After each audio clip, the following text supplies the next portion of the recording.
முதல்ல வந்து கெமிக்கல் உரம் தான் கொடுப்போங்க. பாட்டாம்பாஸு, யூரியா, லோக்கா இருக்கிறத கெமிக்கல் உரம் தான் கொடுத்துட்டு இருந்த பிறகு அப்புறம் ஒரு நண்பர் மூலியமா இந்த அபிமான் ஏபிகேஸ் ஆர்கானிக் இதிலிருந்து கொடுத்துட்ருக்கேன். இது அதுக்கு பிறகு தான் நாங்கள் இந்த 2 வருஷமாக அந்த மருந்து ஃபாலோ பண்ணுறேன். 2 வருஷம் ஃபாலோ பண்ணுறது பரவாயில்ல, ரிசல்ட் நல்லா இருக்குது.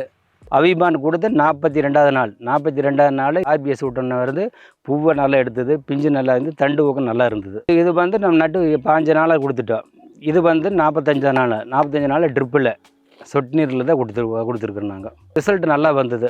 ஒரு ஒரு பொறுப்புக்கு வந்து அரை ஏக்கருக்கு வந்து 2 டன் ஆகிருக்குது. 1.5 டன்னு, ரெண்டாவது வந்து ரெண்டாவது பொறுப்புக்கு 2.5 டன்னு, 3வது பொறுப்பு 2 டன்னாக இருக்குது. FL77 நாம் காய் பொறிச்சு முடிஞ்ச பிறகு டேங்க் 200 மில்லி ஊற்றி அடிச்சிட்டோம்னா பூவு நல்லா இருக்குது, காய் நல்லா இருக்குது, நல்லா சைனிங்கி காய் நல்லா இருக்குது.